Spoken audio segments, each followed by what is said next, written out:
Hi, I'm Leah Hurwich Adler, and I'm a product manager at Apollo GraphQL. At Apollo, we help developers build better software with a declarative and graph-based approach to API orchestration. With the launch of REST connectors, it's now easier than ever before to leverage our platform.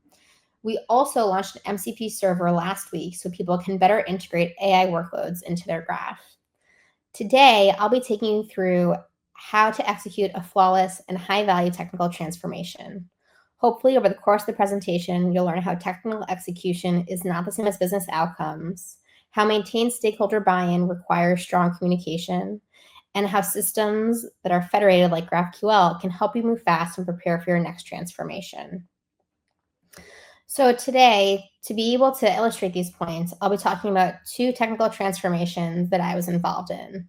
Both were in e-commerce, but for two different organizations. The first, for the sake of the presentation, I'm calling the startup, and the second I'm calling the retailer. Both companies had about the same product catalog size, between 12 to 13 million SKUs.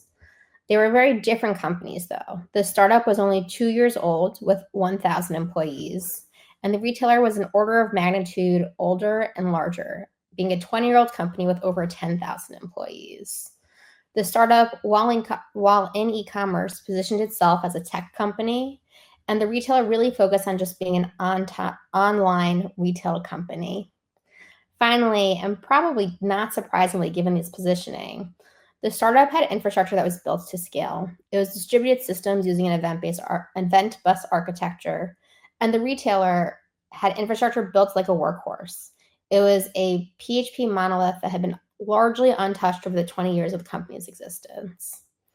Now, despite these very different infrastructures, during my time at each company, they felt similar urgency to platformize or become obsolete. In the case of the startup, the reason for the need to platformize was because the startup had just been acquired by a much, much larger retail company. In the wake of that acquisition, the senior leadership at the startup realized that they would either need to integrate into the other company's technical infrastructure, or they would need to convince senior leadership of the new parent company that it was worth it to migrate the parent company's tech stack onto our own. My role was to convert the pricing system, a series of a pricing service, saving service, and fulfillment estimate, into a platform that we could use to onboard the larger parent company. In the case of the retailer, the senior leadership, our executive team, had realized that developer velocity had plateaued. Despite hiring more people, we couldn't actually get features out the door faster. In addition to this, site performance kept regressing, a huge issue when speed converts pretty directly into dollars for most e-commerce websites. The interim CTO therefore mandated that we needed to decouple our entire monolith to be able to move faster and improve our performance. My job in this was to make sure that our front-end platform and all of our front end for our storefronts were able to be decoupled. In both cases, I was given 3 months to complete my goal. Now, that's a pretty tall order, so let's see how things worked out. In the case of the startup, we actually delivered on 3 months. Retailer, not so much so. It took over 2 years before we actually decoupled our front end. And even then, I had moved on to a different team, so I wasn't able to keep track of the long tail.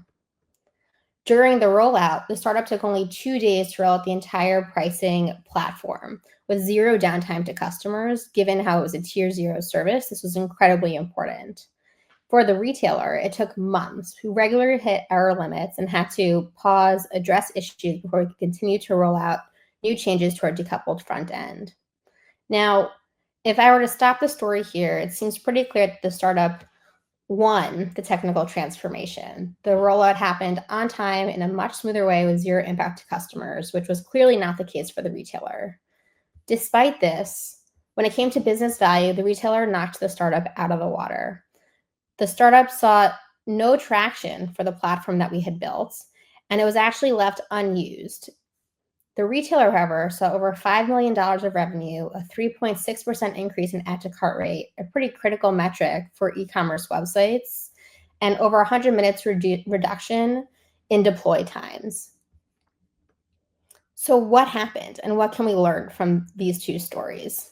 Well, I think the first and one of the most critical lessons you can learn is that business value trumps architectural maturity.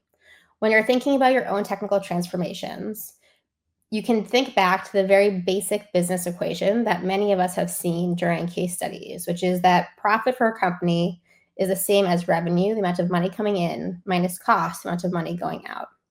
Most people's default assumption is that technical transformations are used to improve our costs.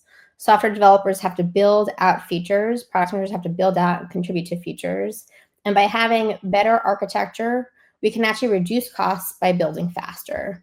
The truth, though, is that technical transformations have the ability to actually improve every single element of the equation. If you build right and if you build smart, you can improve revenue while also reducing your costs, having an outsized impact on profit, the way we saw with the retailer as opposed to the startup. The second lesson that's incredibly important is that you really need strong communication for maintained stakeholder buy-in.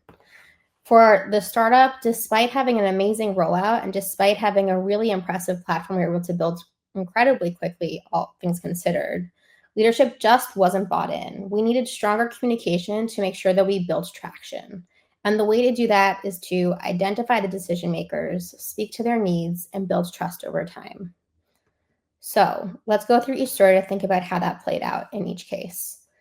Who were the decision makers? For the startup, the decision makers were the new CTO and his staff at the parent company.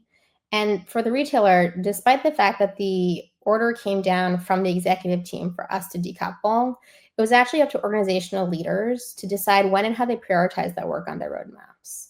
The decision makers, from my perspective, were therefore the directors and other organizational leaders who needed to be able to prioritize and speak to the value of decoupling and why they put it on their roadmaps. Now, to make sure that we were able to influence decision makers, we had to speak to their needs. In the case of the startup, this was incredibly difficult. The CTO staff were unknown entities with unclear priorities. They were incredibly busy people with so many things going on that it's very difficult for a single company that was acquired to suddenly understand the highest priorities, the most urgent needs that the staff had and the CTO had to address. In the case of the retailer, though, we had a lot of shared context that we had developed over years with the directors and people who were responsible for the roadmap and those decision makers. We knew that our leaders valued site speed over developer velocity. So even though a lot of the urgency around the move was associated with velocity, we were able to speak to what they were most concerned about, how decoupling our front end would be able to significantly improve site speed and therefore translate into greater revenue. While we did this, we were able to do it by building trust over time with the retailer in a way that we couldn't with a startup. For the case of the startup, we had one shot to demonstrate value. We put everything into a very compelling demo to make the CTO understand and truly live what it would be to have a platform that we could use to onboard the larger parent company. Despite that, one shot isn't enough to actually build trust. In the case of the retailer, because we had relationships already and because we were already committed to doing this work, we were able to publish weekly updates and leverage frameworks that we knew would resonate with our leadership to continue to maintain and gain greater buy-in and greater trust and greater excitement over the work that we were doing. Two helpful frameworks enabled us to talk not only about the value of the work that we would be delivering, but we're also able to assuage doubts while we were trying to build out what ended up being a very large project and a long project to decouple the front end. The first valuable framework comes from Basecamp and Shape Up, where they talk about how work is like a hill. When you first start doing your work, you have to think through what exactly it is that you're building. There's a lot of discovery that goes on with that work, even when you're starting to code, when you understand how things work together. In those cases, in the beginning, when you're still performing this discovery, it takes a lot less time. It takes a lot more time to do the same amount of work as you're learning along the way. At some point, however, you have a very, very clear understanding of what it is exactly that you're building, and you're able to simply execute to get you all the way across the finish line. This is the getting things done phase that you could see as you continue down to the other side of the hill. This was definitely the case with the retailer. we ended up taking the same amount of time to decouple the first 200 lines of front-end code for our most critical page, the important page, the product detail page, as we did the remaining 2,000 lines that it took to get us across the finish line. Another really helpful framework is when you're thinking about different milestones and parts of the project and larger adoption journey, it's helpful to frame things in terms of the adoption curve. A lot of times you're going to have people who are eager to innovate, first picking up the new feature that you're delivering. In our case, a decoupled front-end platform. We had a few enthusiasts and visionaries who were really excited to first work with us and were able to see outsized impact thanks to their decoupling strategies and to decoupling their front ends. After this point, however, people don't necessarily like change. A lot of people are afraid of change, and you have to really work hard to make sure that the pragmatists and the conservative folks and skeptics are then brought along. The best way you can do this is convincing them based off of early adoption stories, the value, but it takes a lot of time to cross the chasm between visionaries and pragmatists. Framing the problem in this way for leadership was a really high value and easy way to communicate why exactly it could take long sometimes to prioritize and get work teed up to decouple our front end despite seeing early success.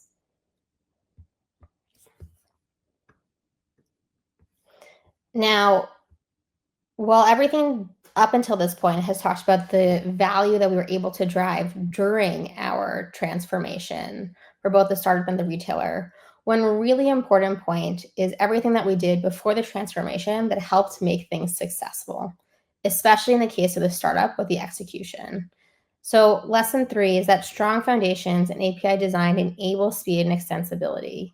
You can really only innovate as fast as your architecture allows.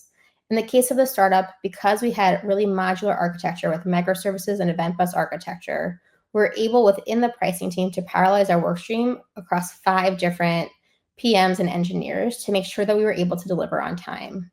In the case of the retailer, while we had about the same size team, the 20-year-old spaghetti code that was the monolith made it really difficult for us to divide and conquer in a reasonable way. It was hard to understand boundaries within a given feature and hard to understand how any one piece of data or table or line of code had impact throughout the larger system. In addition to the microservice architecture, having clear API contracts helped make it possible for us to reason about sequencing across teams in addition to how we parallelize work within our team in the case of the startup. We're able to talk to different people about when we were able to prioritize the contract changes and how that could actually be implemented within each system early so that we were able to better structure and better schedule the work that needed to be done across teams.